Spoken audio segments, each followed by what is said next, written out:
Okay. Okay. Good evening, everybody. A warm welcome for today's webinar on behalf of FICSI. We are just waiting for our speakers to join, and in a few moments, we are about to start the webinar on today's topic.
Once again, a warm welcome for today's session.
Yes, hello. Correct. Now.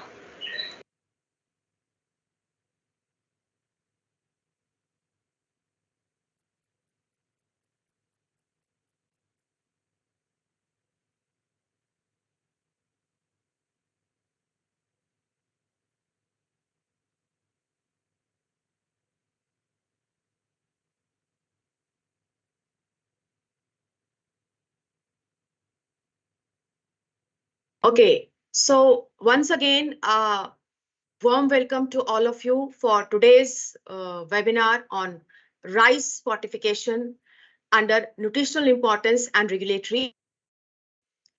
We are all set for this 21st webinar in the series of Azaadi Ka Amrut Mahotsav, celebrating 75 years of India's independence. So we have two special guests today with us who are just about to join. In fact, they have joined. Just there is some technical glitch. Because of that, we are not able to see them.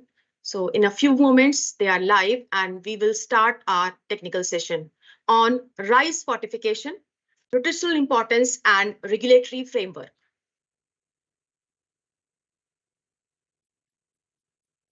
Good evening, ma'am. Very good evening. Can you hear me? Yes, we can hear you. You are quite clear. I have switched on my camera also. I don't know whether that's visible. Okay.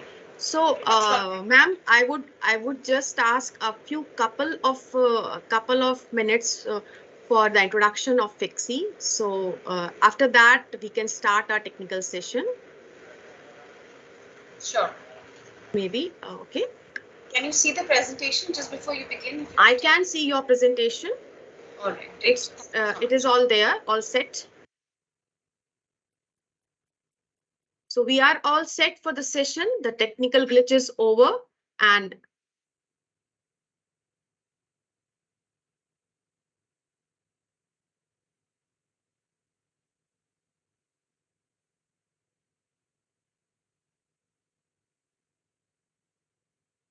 so on behalf of FICSI, Food Industry Capacity and Skill Initiative, today we are organizing this rice fortification seminar, and I'm taking a few moments to introduce FICSI and give us all what we do and what is our role in this sector.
So FICSI, as you see with the name, is working parallelly for developing the skill sector in the food industry.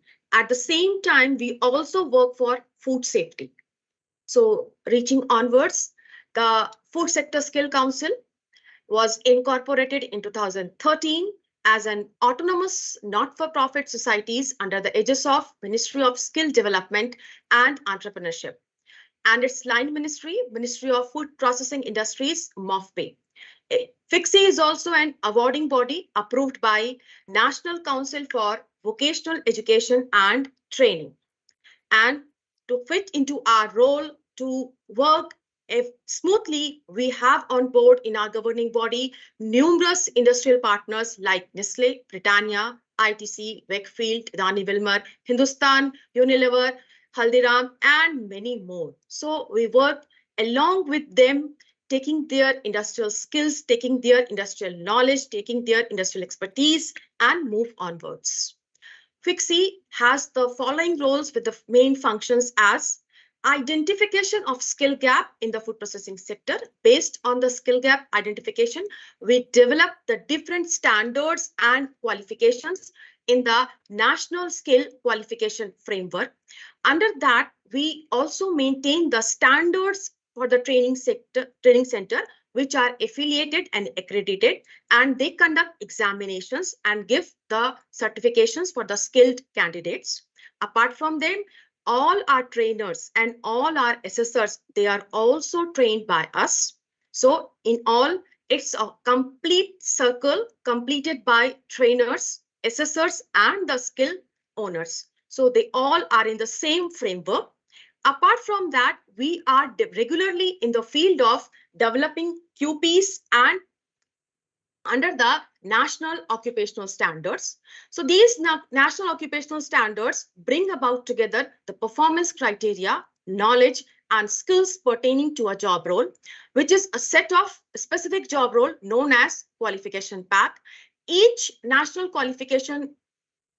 National Occupational Standard defines one key function in a job role. So if we set all set of NOS aligned into a job role are known as qualification packs. And for each and every job role, we develop the skill framework, we train them, and we impart the certifications.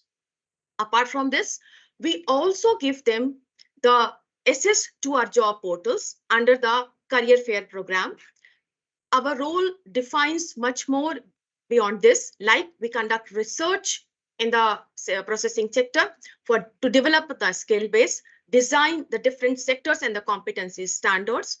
Along with that, we also have our social impact projects in our environment, like we generate livelihood with the skills, we generate the entrepreneurship enhancement, empower the women, and in all, we also work for the food safety and hygiene awareness through our training programs. In turn, the delivery mechanism involves training of trainers, assessors, the skilled people who join the courses, along with people who are already into the industry through our RPL programs. And this is all managed by the robust framework of our certification programs, under which we conduct regular audits for all the assessments, for all the trainings we are conducting. So FICSI in all has developed around 60 plus qualification packs for the different subsectors like bread and bakery, fruits and vegetables, dairy products, food grain milling, fish and seafood, multi-sectoral, and packaged food. So just a glimpse of some activities like the faculty training, the assessment and certification in which they get the certificates approved from NCVT through FICSI. We involve and engage the industry. Apart from them, we also give them the accreditation and affiliation along with the digital learning platform on our LMS portal or the learning management system portal, which is a portal. You can access it online, learn it through the courses which are running there. And the most important part of these courses are that these are run in local languages also. It is based on the self-paced learning. So any industry member or any skilled person, the students, they can learn through the detailed information which is given in these courses and get themselves with the certification also. Also, they can join the online job platform through this portal. So thank you all. I now hand over the floor to my speakers with a quick round of introduction for them.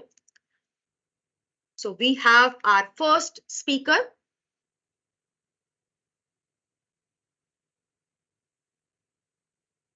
Ma'am, if you could please switch on the video. Dr. Eram Rao, ma'am. Good evening, ma'am. Okay, so Very good evening. So Dr. Eram Rao, she is an eminent academician in the field of food technology and former vice principal of Bhaskaracharya College of Applied Sciences in University of Delhi, having a vast 28 years of experience in the academics. She is also a member of scientific panel of FSSAI and had been a recipient of prestigious Eat Right Award from FSSAI. Also, she is an impaneled expert of FSSAI India for content development, training, capacity building initiatives for safe and nutritious food for school children, and has trained more than 500 master trainers across India. Besides, she has been a technical expert with the World Bank on reduction of trans fat and sodium in foods in India, and had been a lead expert and senior nutrition consultant with European Union on food safety and nutrition awareness, raising a capacity building initiative for trade and development in India. She has also a role in the advisory board of FICSI at the Center of Nutrition Excellence, steering committee member of National Mission on Surakshit Khadya Abhiyan. So I welcome you, madam, on behalf of FICSI, and please, the floor is all yours now. Thank you so much, Ms. Mamta. Let me know when you can see my screen, please. So at the outset, I'd like to first thank FICSI for inviting me for this particular seminar, and I would be happy to talk about rice fortification and its nutritional importance. I'm going to talk about the concerns regarding hidden hunger, malnutrition in our country.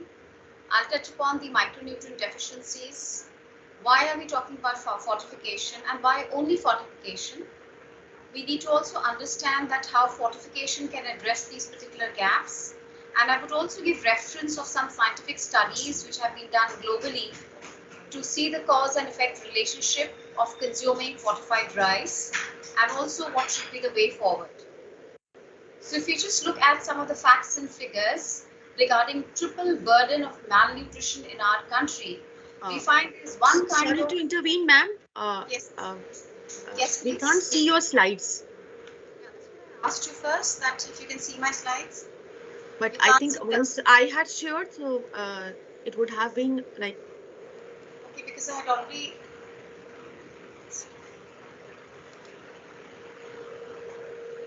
Please reshare, ma'am. Yeah. Can you see now? Yes, we can. Now we can. Great. So I'm going to talk about rice fortification, as I said. Now can you see me changing the slides? Yes, we can. Great. I'm going to talk about what are the reasons of hidden hunger in our country, and why are we talking about in this context that, what is the remedy or the solution to plug this particular problem. As we know that India is doing pretty well when it comes to the economic front, and on one particular account, we are still facing a huge challenge, and that is of not being able to provide nutritionally adequate diets. We are facing what is called as a triple burden of nutrition. What does that imply? That on one hand, you have people who are suffering from malnutrition, that is deficiency of macronutrients. On the other hand, we are also today have a burden of obesity. And finally, what we are talking about as hidden hunger is that there are a whole lot of people who are suffering from micronutrient deficiencies. Now, this has got nothing to do with class or the economic status. This is something which is very finely ingrained today as we talk about all of us as Indians going through this endemic.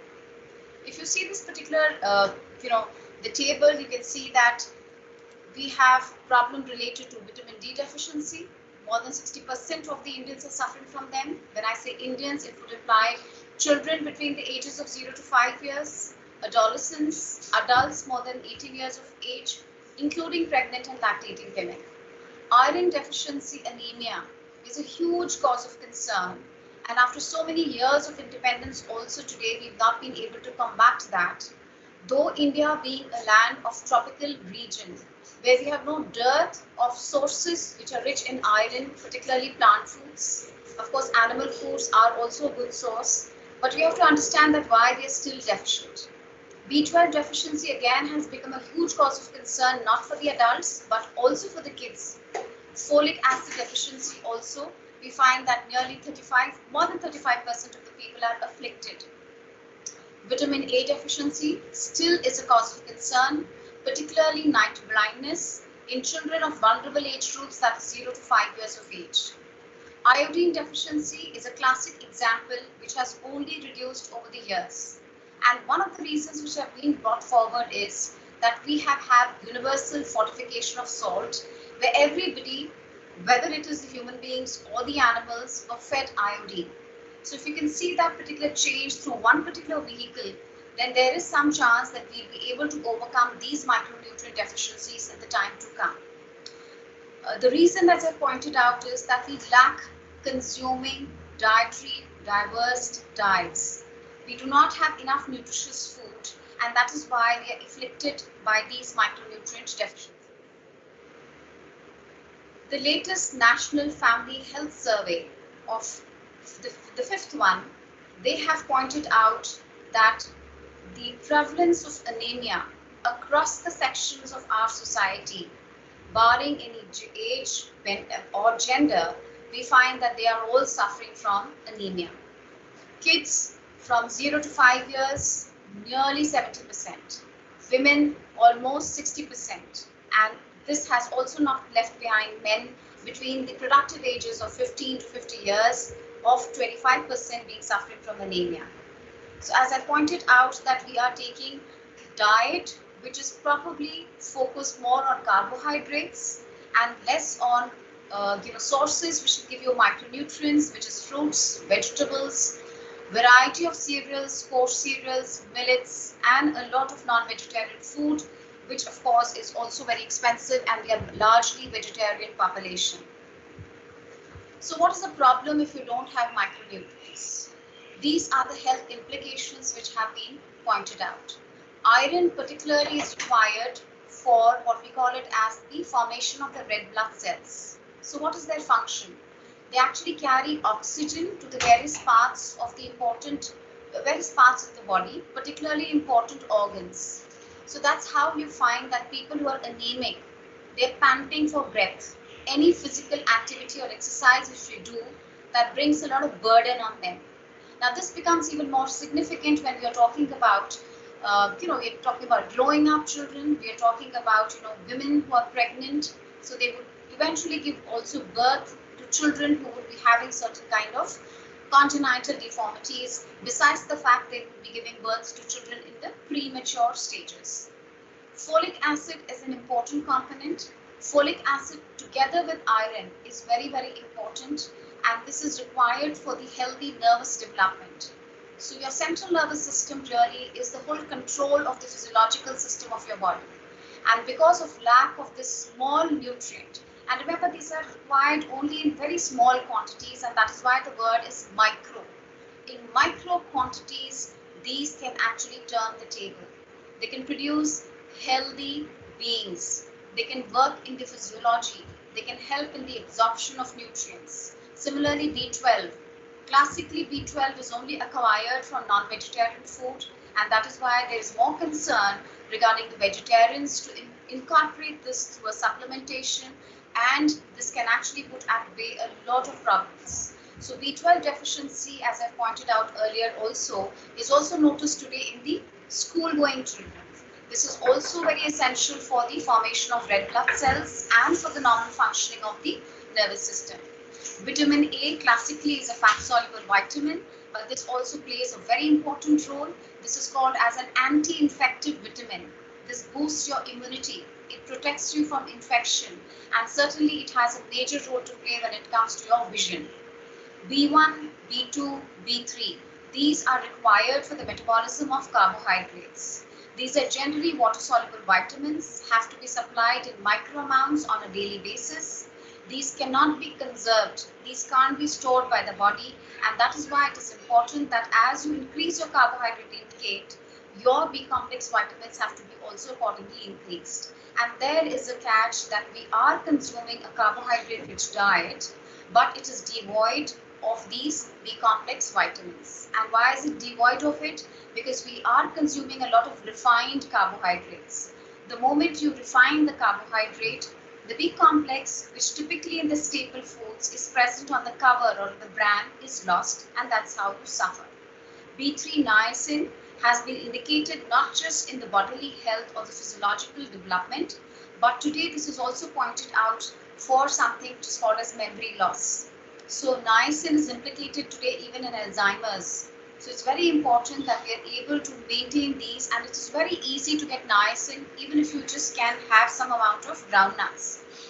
So these are available, but what we have to bring and generate is awareness and social behavioral change amongst the population so that they're able to make the right selection of the food. B6, which is a pyridoxine, it's also called as pyridoxine, is again required for your metabolism, for the central nervous system, and it gives you what is called as serotonin. That means a body calming hormone. It induces sleep.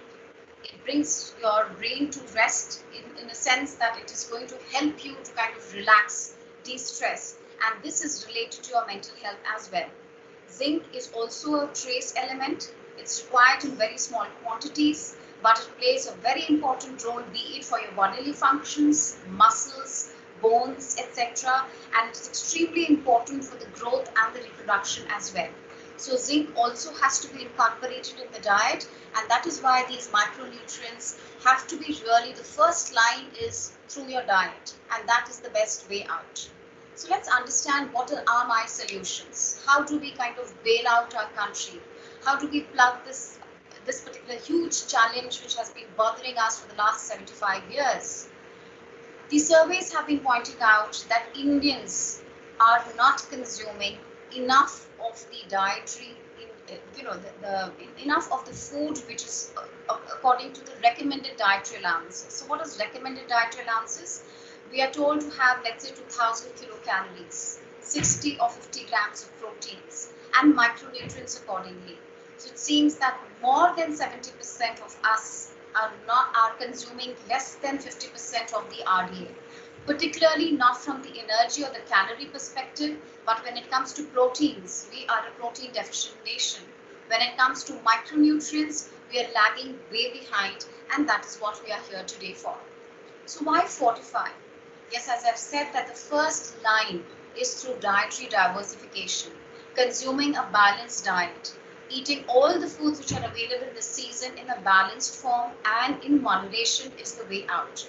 But this is hugely, it's not cost effective. It's extremely expensive for governments to spell this out.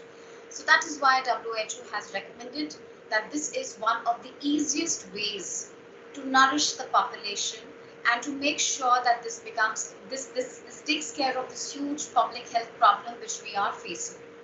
And this is scientifically proven, it is very, very cost effective, it is sustainable, and it has proven to show in the rest of the world that it can address micronutrient deficiencies as well as anemias. There are direct health benefits and there are indirect economic benefits. When you're ailing, when you have low iron or you are an anemic person, your work output is definitely decreased. As I said, that you pant for breath, you are not able to contribute so much, which means this is directly affecting the health of the nation. It is going to be one of the options for us where we're not only increasing the productivity, but we're also reducing the healthcare expenditures of our country, which is a huge problem by itself, given the numbers we are. So the advantages of fortification which have been pointed out is that this is something where the people do not have to bring about any dietary changes in terms of their eating habits.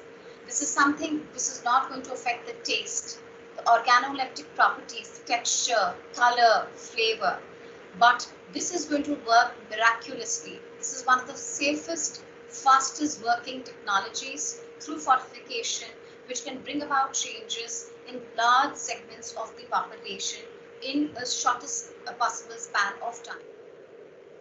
So the huge question which you have today is, why are we focusing on rice? Why not other staples? What about wheat? And we being a wheat consuming society as well.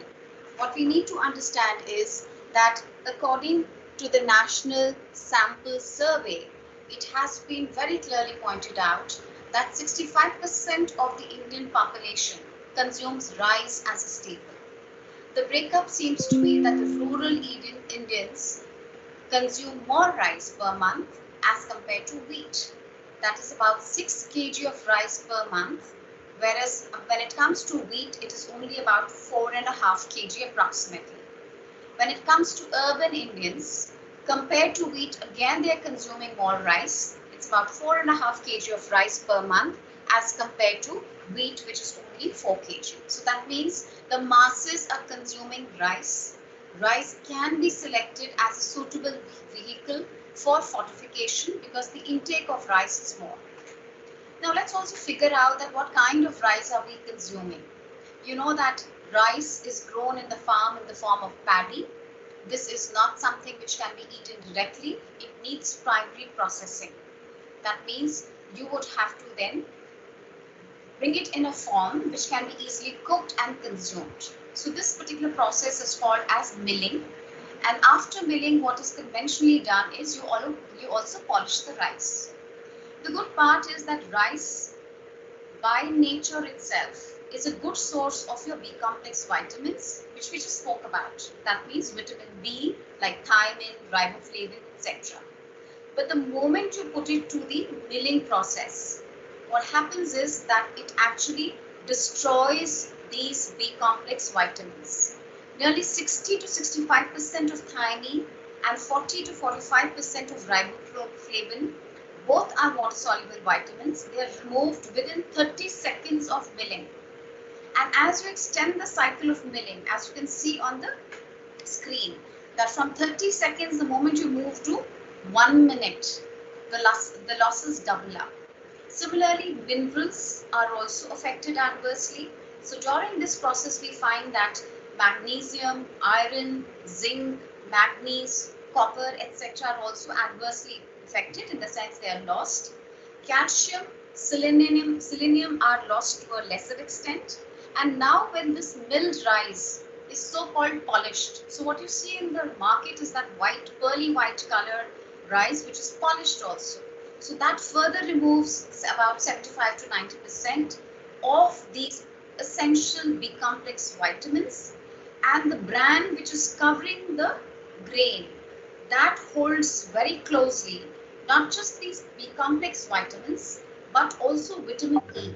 So even that per se is lost, and that is why what we need to do to the grain. So in India, what is happening is that fortification of rice is being implemented under the food safety net program across the country. The three micronutrients which are being looked into are iron, folic acid and B12.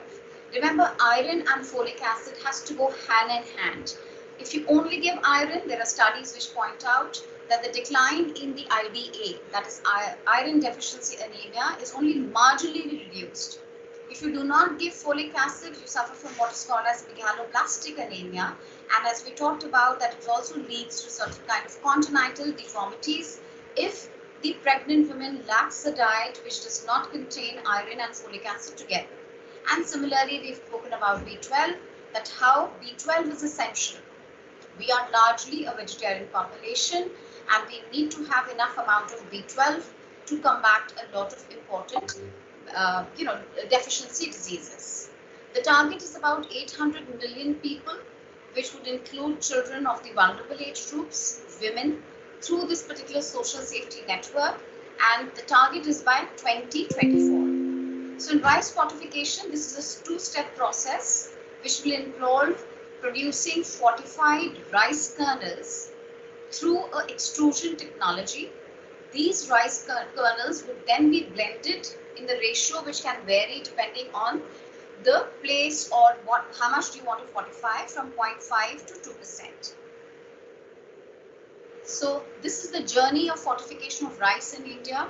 What we've done is, in the past decade or so, there have been a lot of these the pilot scale studies which have been conducted. It started in the year 2013 where 4 pilots were launched, and this fortified rice was introduced into the school children's midday meal programs. And thereafter there was a lot of memento which was developed under this kind of Poshtik Ahar, and how we have to actually accomplish this major target of helping remove these micronutrient deficiencies.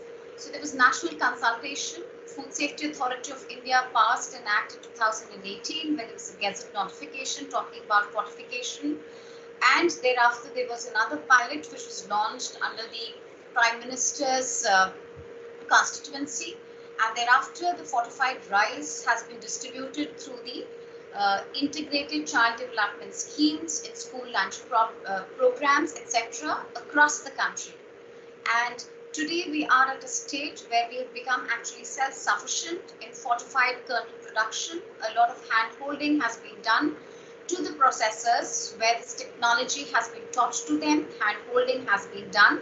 And today we are at a stage where we'll be able to universally fortify rice, which is distributed through these particular social networks, as we've talked about the PDS system, etc., so that we are able to accomplish the target of covering the masses, that is about 800 million people.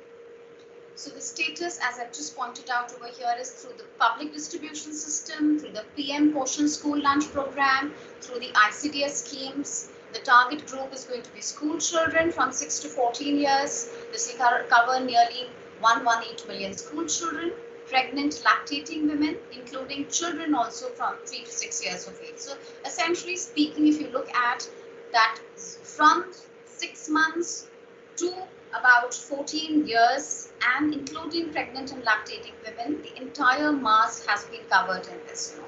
And the rice would be distributed through the ration shops, through the fair price shops. It will be served to the kids in the school. Women and young children will be served through the Anganwadis and the Balwadis.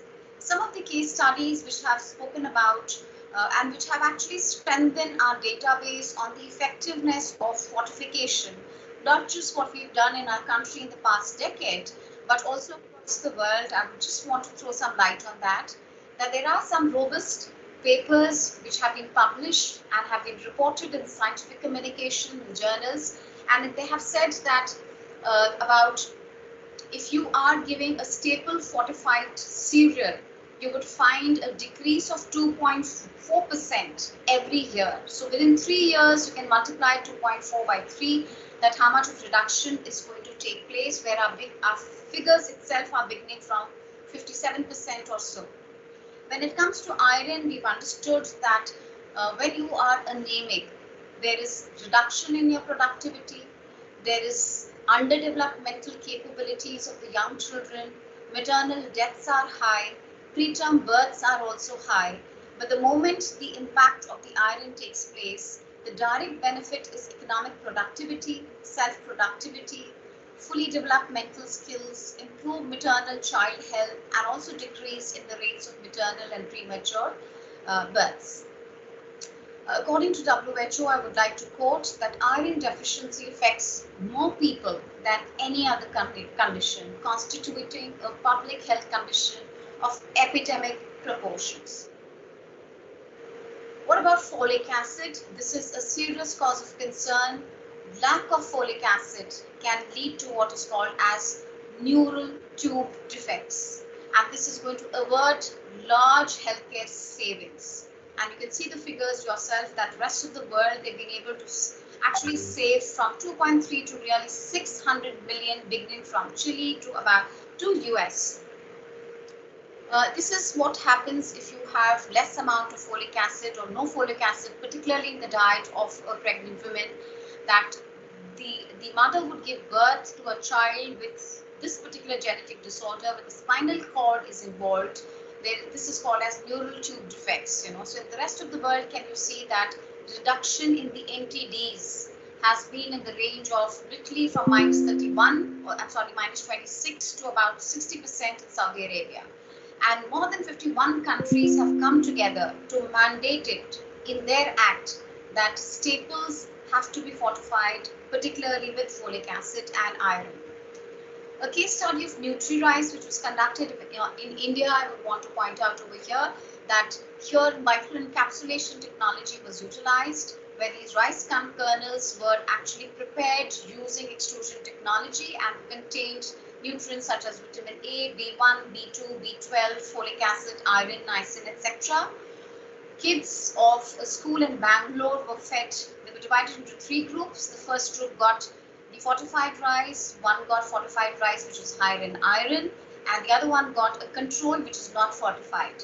And we saw that there were significant improvements in the B vitamin status as well as physical performance, hemoglobin levels stating that the iron level has increased, and the study was conducted for 6 months in a Bangalore school. So this is the innovation which took place with the rice kernels, and they had mixed it to the ratio of 1:100, and we found that there was no difference in the color, size, shape, taste, flavor, etc., and it was accepted by the children.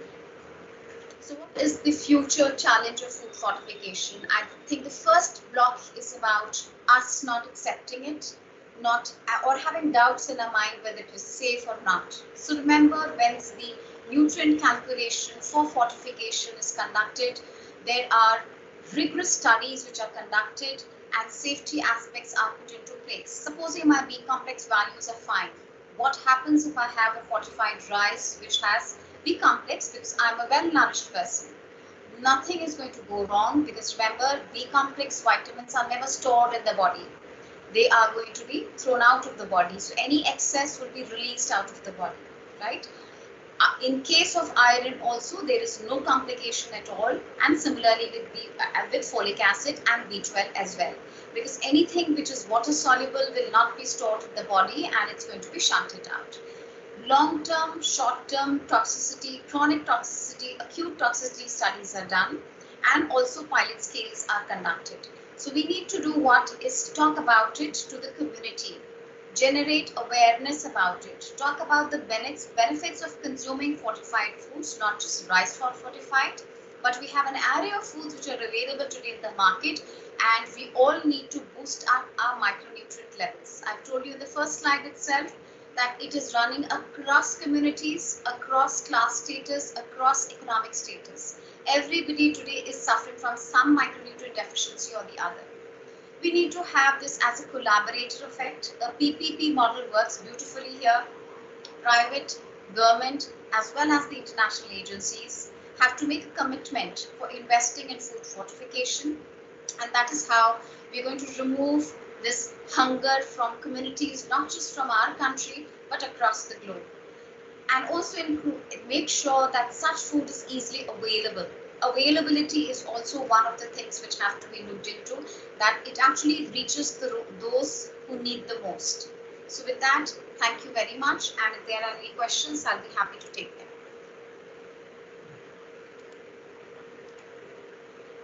Thank you, ma'am, for such a detailed information about rice fortifications and the way forward. We all were delighted to hear these knowledge points, and we would be taking the questions at the end of the session. So right now we are moving onwards towards our next speaker. So let me just introduce her also. So our next speaker is Miss Monideepa Talukdar. She is presently working as Assistant Director Technical in Science and Standards Division of FSSAI and is Panel Coordinator of Scientific Panel on Nutrition and Fortification. She is also an eminent clinical nutritionist and registered dietitian with 14 years of experience in leading Delhi government hospitals. She also has a vast year of experience in planning and executing medical nutrition therapy and managing all food safety aspects of institutional food service operations. So with this, I welcome Ms. Monideepa Talukdar.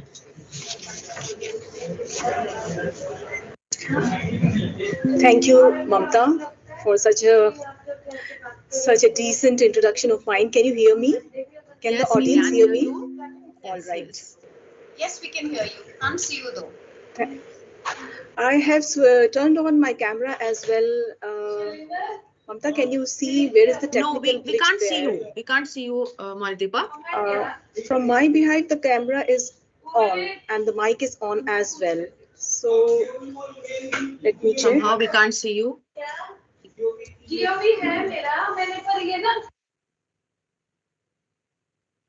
Might be your camera is not aimed in the right direction, or some hidden some hindrances there in front of camera, because it's black.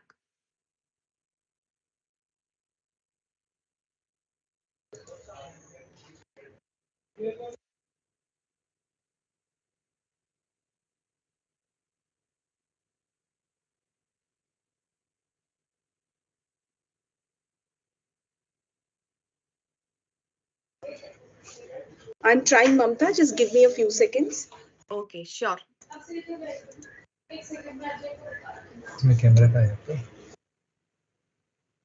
Camera has been disabled to somewhere here. No, but There's no camera. There's no camera. You can open.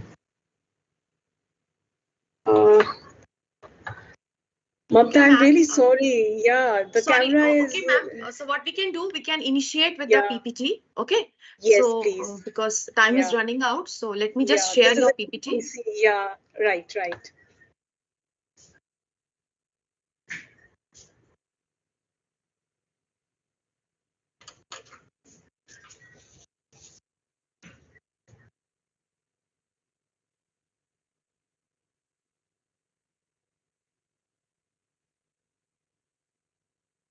So, Mamta, are you sharing my PPT? Yes, I'm sharing. Just Okay. give me a sec. Okay. Yeah. In the meantime, I would really like to thank FICSI for giving me this opportunity. It's really an honor for me to share the same platform as Dr. Rao. We have, I myself have seen so many of her online tutorials in nutrition and various concepts of nutrition, which are so very enriching. So indeed, with great honor, it's a matter of delight for me to be present on this platform today.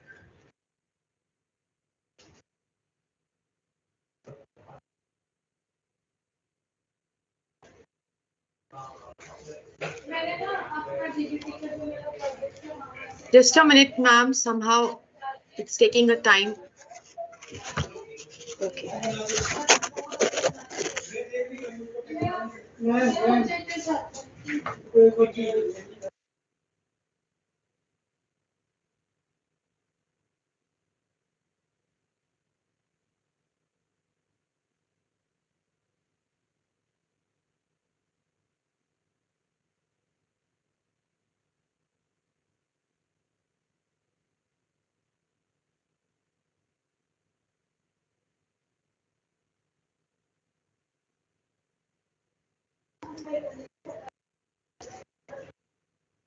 So let's begin without much ado now. Ma'am, you can start. All right. Thank you so much, Mamta, for presenting it. So without much ado, let's begin with the presentation. Kindly move on to the next slide. So I would start with a brief introduction of FSSAI. As all of us already know that FSSAI is a statutory body for laying down science-based standards for articles of food and regulating their manufacturing, processing, distribution, sale, and imports of food as well. And mandate of FSSAI is to ensure safe and wholesome food for human consumption. Next slide. As Dr. Rao has already explained the definition of food fortification, it means intentional increasing the content of essential micronutrients to provide to improve the nutritional quality and provide health benefits. And micronutrients are essential dietary nutrients which are required in very small quantities.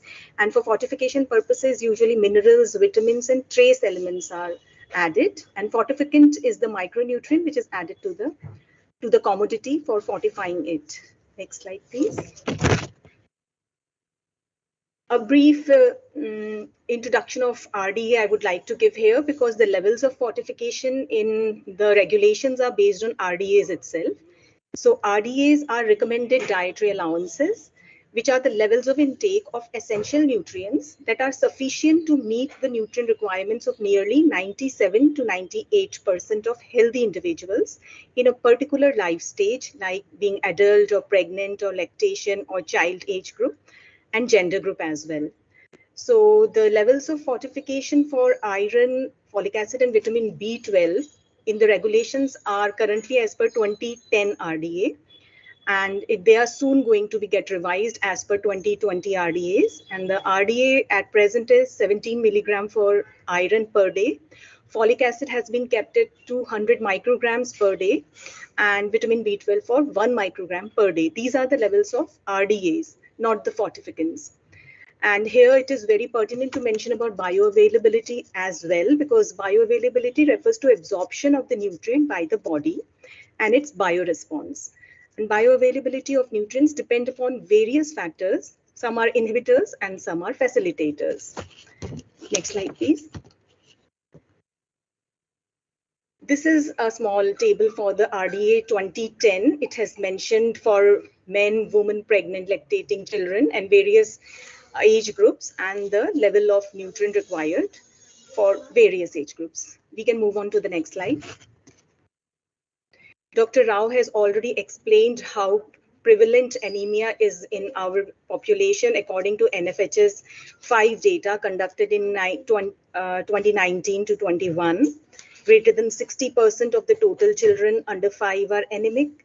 Greater than 50% of women in pregnant and lactating group are anemic.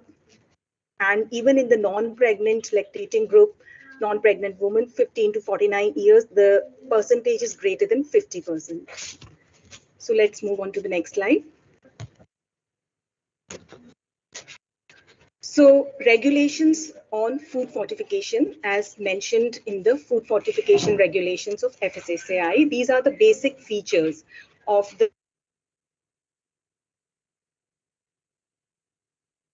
minimum to maximum range. For example, for iron to be used as a fortificant, if we are using sodium iron EDTA compound as a fortificant, then the level would be 14 to 21.5. So a range is given for each nutrient. Second key feature is that the level is adjusted to provide 30 to 50% of the RDA. So if RDA is 17 milligrams for adults, then the level of 14 to 21.5 milligram which is added will provide 5 to 8 milligrams of iron only, which is almost about 30 to 50% of the RDA. Thirdly, bioavailable sources of nutrients are added for iron, and it should be plant-based only. Heme iron is not allowed in any form. Not just for iron, not just for rice, but Gazette for Fortification of Processed Food is also notified and is operationalized. So fortified cereals, fortified bakery wares, and fortified fruit juices are also available, and they are completely well regulated by FSSAI. Next slide. Fortified food products can make certain health claims also, but these claims are also very well regulated by FSSAI and all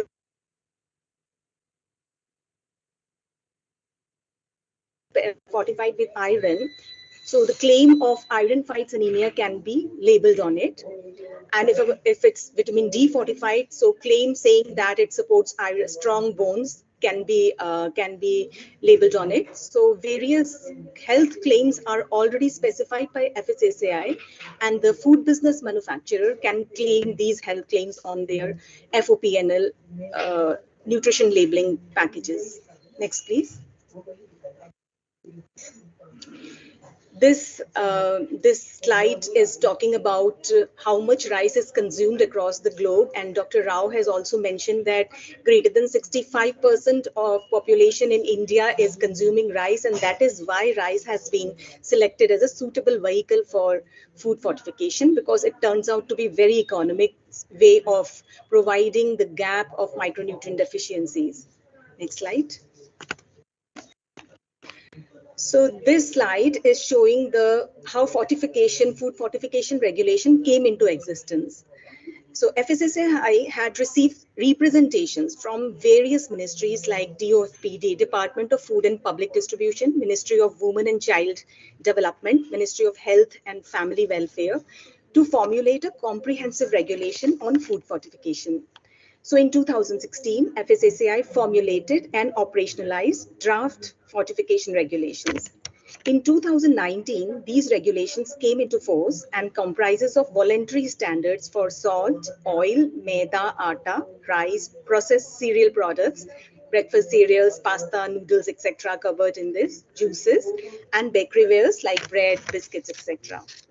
Further, in 2021, Prime Minister Modi ji announced that fortified rice shall be distributed in public distribution systems and all government safety net programs like ICDS and Pradhan Mantri Poshan. So now fortified rice is universally distributed through all safety net programs. Next slide, please. Now, I would like to brief little about how the standards are formed in FSSAI, what is the entire process.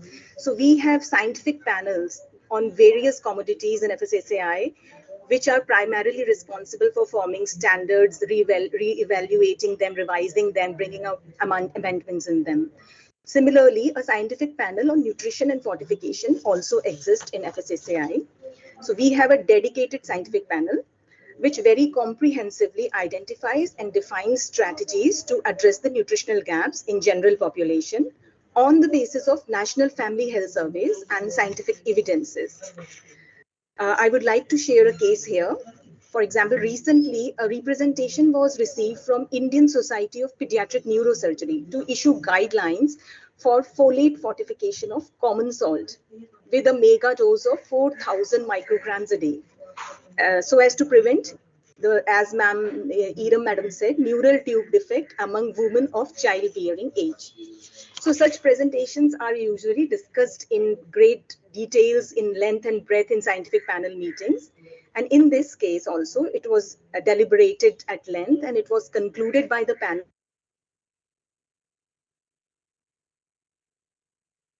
supplementation of iron and folic acid under ICDS programs. Further, iron and folic acid tablets are given to pregnant women daily, 60 milligrams of elemental iron and 500 micrograms of folic acid starting from the 4th month of pregnancy.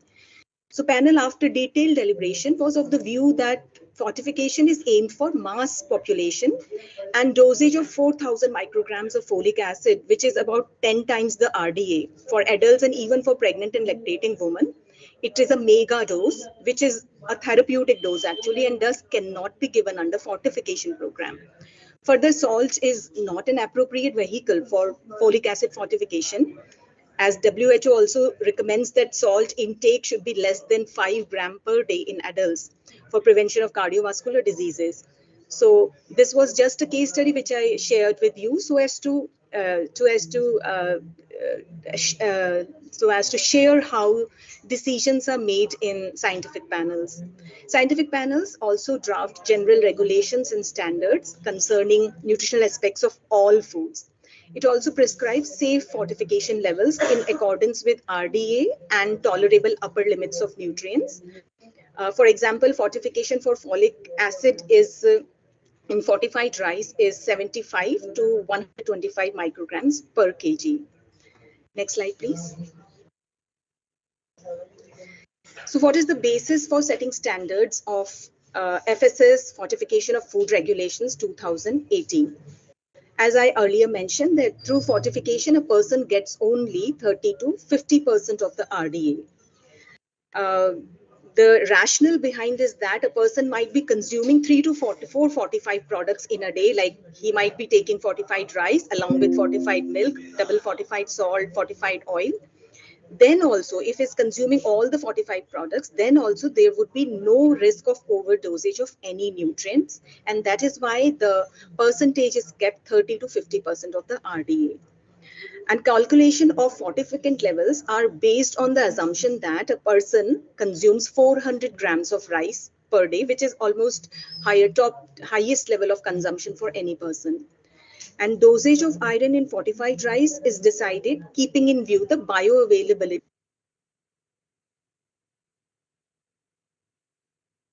to the regulations for iron. One is ferric pyrophosphate, FPP, and another fortificant is allowed as sodium iron EDTA. So if ferric pyrophosphate is used as a fortificant, then iron level is 28 to 42.5 milligrams per kg. However, if sodium iron EDTA is used, the dosage level is 14 to 21.5 milligrams per kg because bioavailability of sodium iron EDTA is 2 times higher than ferric pyrophosphate. Next slide, please. Standards for fortified rice kernels and vitamin mineral premix. These are the two major ingredients which are first combined together through a process known as hot extrusion process, and then the fortified rice kernels are manufactured. So the regulations for these two commodities, fortified rice kernel and vitamin mineral premix, are provided in Food Product Standards and Food Additive Regulation 2001 because they are considered as additives to the food. Next slide, please. Physico-chemical parameters have been well defined in the regulations for the rice flour, which is to be used for preparation of fortified rice kernel. So rice flour, which is used, these are the general physico-chemical properties. So it should be white to off-white in color. It should be in powder form. It should be free-flowing, should have no odor of any sort. And other requirements are already being shown on the screen. Next slide, please. Similarly, for vitamin mineral premix for preparation of fortified rice kernels, the physico-chemical parameters are well defined. Vitamin mineral premix is a combination of micronutrients. They shall also be free-flowing without any lumps, made of food grade form of vitamin and mineral, and shall contain vitamin and mineral in specified proportions, shall be white to off-white in color. And usually 20 grams of vitamin mineral premix results in 100 kgs of fortified rice. Next slide, please. So this is showing the outline of manufacturing process of fortified rice kernels. As Madam said already, hot extrusion process is used to prepare fortified rice kernels. These fortified rice kernels are then blended with rice in the ratio of 1:100. FSSAI has set the ratio for blending as 1:100, which means that 1 kg of fortified rice kernel is added to 99 kg of normal rice. This red table is showing the level of fortificant in the fortified rice kernel, which is almost, you can see that 10 times of what is prescribed for the fortified rice, because it would further get blended with 99 kgs of normal rice. So if we calculate, then we would find that 100 grams of fortified rice kernel is showing 280 milligrams of iron. Then 1 kg of fortified rice kernel will provide 2800 milligrams of iron. It's a simple calculation.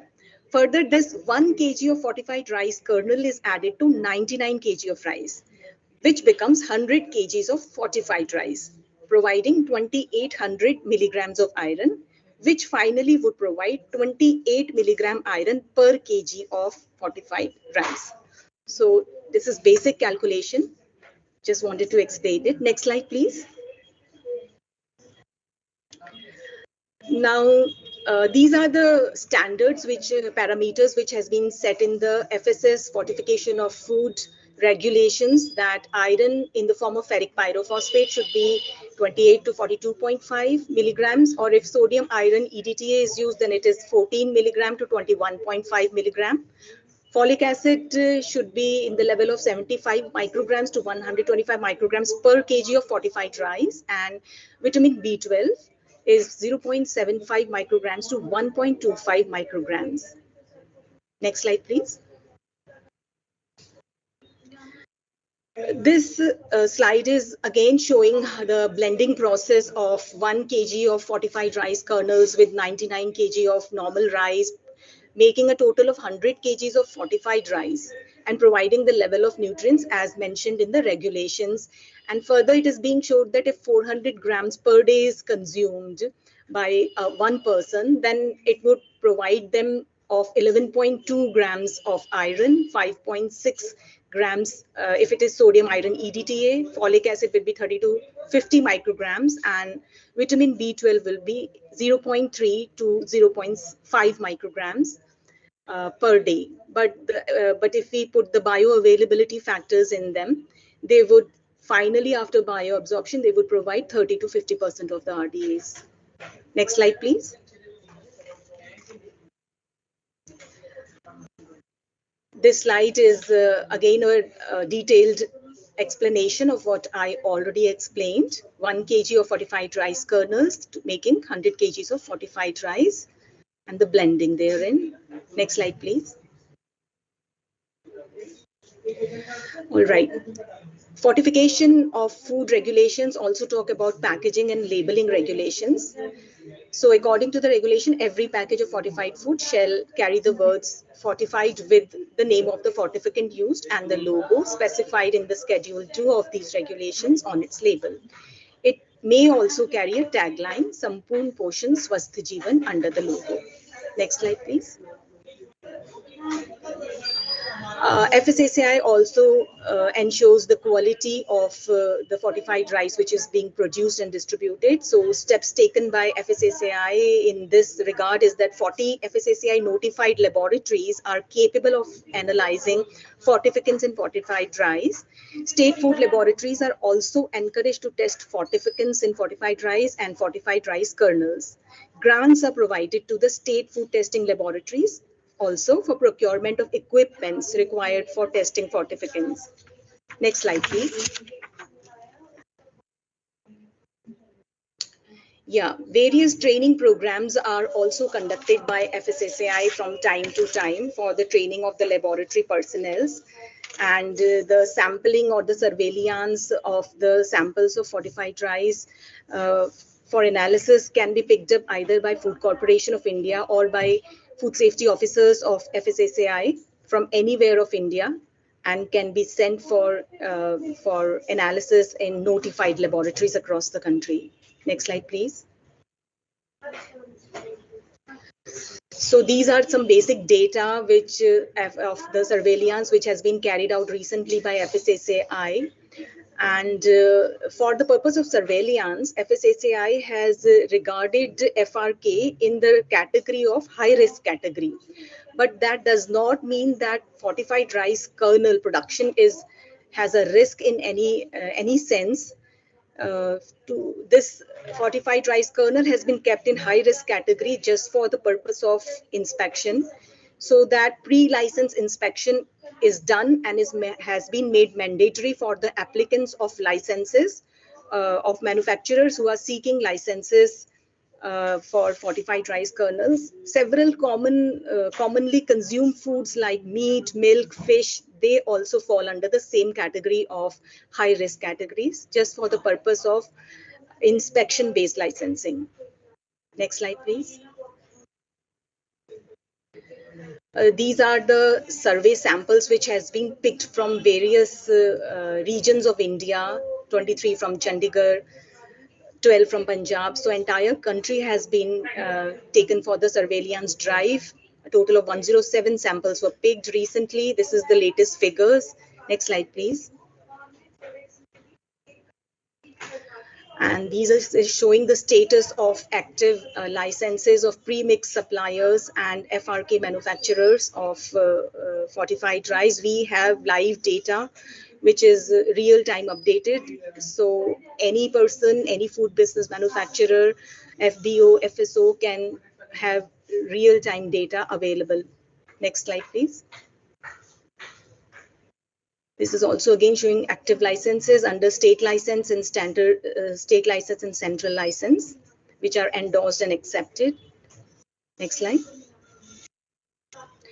So communication, promotion of fortified food is also one of the mandates of FSSAI. So FSSAI has plethora of media resources with it, radio spots, videos, social media creatives, posters, which are further shared with state FDAs, and various celebrities have been engaged, including Virat Kohli and Rajkumar Rao, for promotion of fortified food and how important they are for bridging the nutritional gap. Next slide, please. And not just the campaigns, FSSAI through Eat Right India movement also conducts several awareness and demonstration activities, and Eat Right Melas are conducted periodically, in which a dedicated stall is installed for demonstration of fortified foods, and cooking of fortified food is demonstrated in such melas, and then it is served and shared with all the participants so as to collect data as well as to create awareness and sensitize people about organoleptic acceptability and sensory acceptability of fortified food. Next slide, please. All right, that is all from my side. Thank you so much.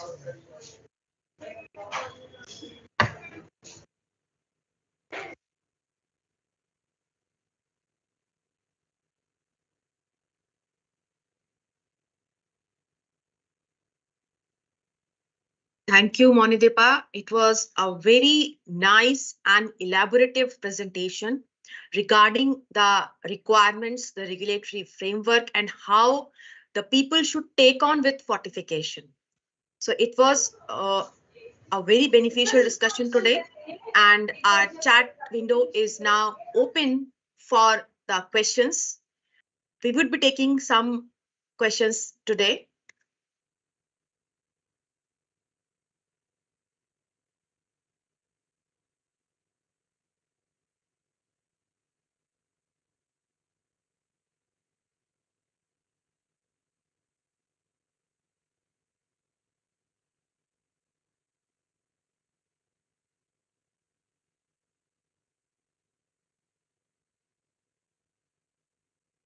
You can put your questions in the chat window.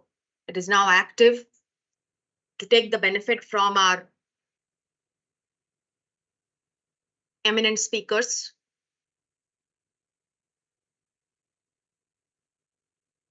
So we have got the first question from Mr. Lokesh Kumar, and I think I would like Ms. Monideepa to answer this. What are the regulatory requirements for manufacturing of FRK or fortified rice, BIS or FSSAI? It is completely FSSAI now. Earlier, BIS has defined and formulated standards for fortified rice kernels and premix, but now that has been taken over by FSSAI. So any food business manufacturer who is planning to go into this business should refer to FSS regulations, food additives and standards of food 2011. They are very well shared, and all the regulations are there in the FSSAI web portal. Great. Thank you, Ms. Monideepa.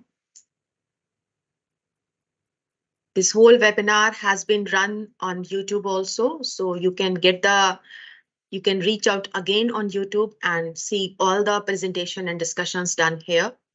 So it's a boon with the media technology available nowadays. Thank you so much, Mamta. It was indeed a pleasure and honor for me to share this platform, as I earlier said, with Eram Madam. And okay, so a very question, something related to the development of biotechnology is also there by Mr. Yaksh Handa. He's asking from Dr. Eram that genetic engineering plays a major role in food fortification, but in India, is the scope and practice of genetic engineering is very low. So what is her view regarding this?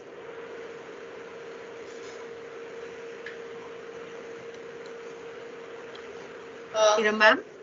Yeah. Yes, please. So thank you for that question. I think I'm happy that people are thinking about fortification and what's happening globally. Yes, that's an option. But as you know that we have a regulation of FSSAI, through that only everything has to be implemented. So it has to be first scientifically vetted, tested, prescribed, and then only it can be used. So probably in the days to come, perhaps for all we know that transgenic like varieties are coming into the market.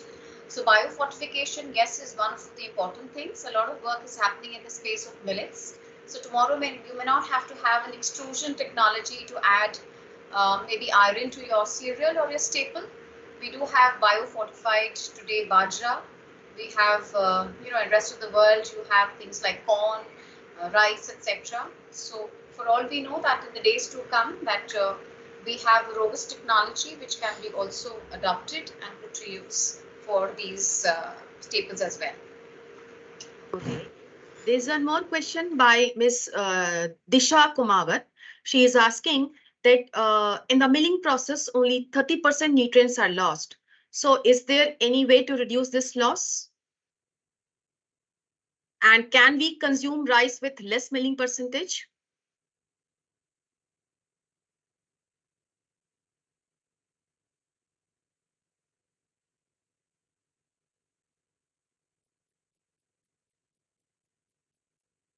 Ma'am, I think there's some electrical issue with Eram, ma'am. Okay, let's move onwards towards the next question for Ms. Monideepa.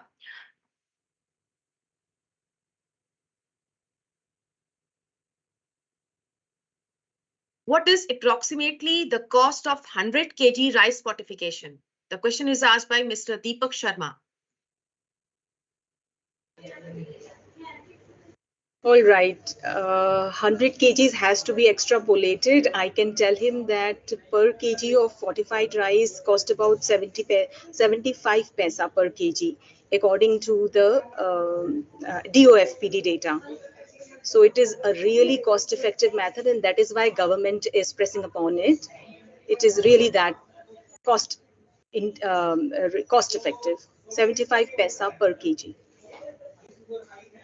Okay, so I think you have got the answer, and this is the last question to be taken because we are running out of time. You can write to us whenever you have any more questions for us. So the question is by Mr. Shwetang Rawal. Vitamin B group is heat sensitive, and if we fortify with this vitamin, does it retain after cooking rice? I think Monideepa, you need to answer because Eram madam is not in the network area. In which they actually tested after cooking how much is left in the diet of the person, and it was found that vitamin B12 and vitamin on folic acid both have excellent level of retention, almost 95 to 98%. Because once they are extruded through the hot extrusion process, it gets ingrained inside the grain of the kernel, and the retention is really that close to 95 to 98%. Thank you, Monideepa, for such the technical insight about the fortification of rice, and thank you, Eram ma'am, also. On behalf of FICSI, I thank all the participants who have joined today. Please send the feedback form to get the certificates of participation from us. And as a part of our upcoming program, we are going to run a rice fortification workshop for the rice millers, for FRK manufacturers, for fortified rice manufacturers in Uttar Pradesh, Lucknow on August 18. So it would be good if anybody of you can join there and get the benefits out of it. Apart from it, we are also running hands-on training workshop at NIFTIM, all coordinated by FICSI, and this will give you the right type of understanding for the importance of rice fortification, essential nutrients for fortification, processing of fortified rice kernel and fortified rice, the quality control procedures involved, and the hands-on experience in fortified rice kernel production. So please join. Always move and log on to the FICSI portal, fixi.in, and take up to the new programs which are upcoming. With this, I thank you all for joining this program. Thank you, Mamta. And thank you, the nice audience. Yes, thank you, Monideepa. Thank you, Eram ma'am.